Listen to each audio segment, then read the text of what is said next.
Salam Indonesia. Anda menyaksikan berita terkini bersama saya Eva Jayantika. Pemirsa, keberhasilan perjuangan Gubernur Bali Wayan Koster agar restrukturisasi kredit diperpanjang khusus untuk Bali disambut gembira para pengusaha. Kebijakan dari OJK tersebut tak terlepas dari komunikasi intensif dan pendekatan persuasif Gubernur Bali dengan Kepala OJK hingga melahirkan kebijakan mendukung segmen sektor industri dan daerah tertentu targeted yang memerlukan periode restrukturisasi kredit atau pembiayaan tambahan selama 1 tahun sampai 31 Maret 2024.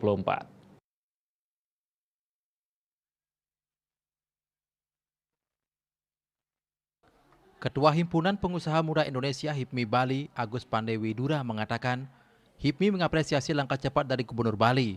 Kebijakan itu khusus untuk Bali. Hanya saja POJK tidak bisa langsung mengatakan khusus untuk Bali.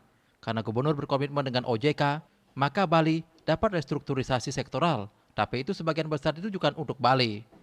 Ia pun melihat hampir semua bisnis tercakup dalam kebijakan tersebut. Kebijakan tersebut dinilai sangat membantu pengusaha saat ini. Namun masih ada kekhawatiran yang menyelimuti, yaitu penerapannya oleh perbankan.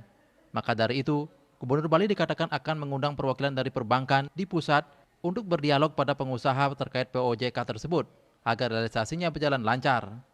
Gubernur sudah mengawal ini dengan baik, sehingga bersedia mengundang Perbanas dan perbankan lainnya sebagai pelaksana kebijakan ini. Tentu diharapkan kemudahan diberikan untuk percepatan pemulihan perekonomian di Bali. Menurutnya perbankan tidak rugi jika menerapkan kebijakan ini karena yang terjadi adalah penundaan pembayaran, sementara besaran bunga tetap. Hanya saja pembayarannya bisa dilakukan setelahnya saat kondisi sudah pulih betul. Jika tidak ada restrukturisasi, pengusaha akan berat karena pembayaran bunga dilakukan sekaligus. Jika tenor diperpanjang, maka keuntungan dari bunga akan tetap diperoleh penuh, namun waktunya lebih panjang.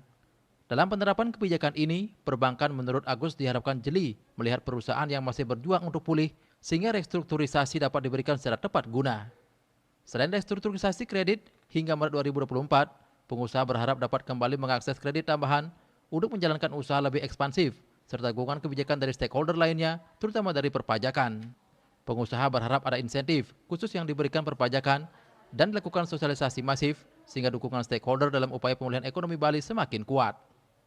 Ketua Asosiasi Pengusaha Indonesia Apindo Bali, Inengah Nurlaba mengatakan, perpanjangan restrukturisasi yang diperjuangkan Gubernur Bali sangat membantu pengusaha. Namun ia maklum jika perbankan sangat selektif dalam memberikan restrukturisasi, karena perbankan mesti menanggung resiko yang tak kalah besarnya. Restrukturisasi kredit ini diharapkan mampu menahan gelombang PHK pada dunia industri akibat dampak resesi global. Ketidakpastian ekonomi global dan ancaman resesi global masih menghantui, sehingga ke depannya pengusaha masih membutuhkan senjata-senjata untuk tetap bertahan. Seperti yang dirasakan anggota Apindo bahwa permintaan ekspor mulai menurun, terutama dari AS dan Eropa akibat krisis berkelanjutan ini.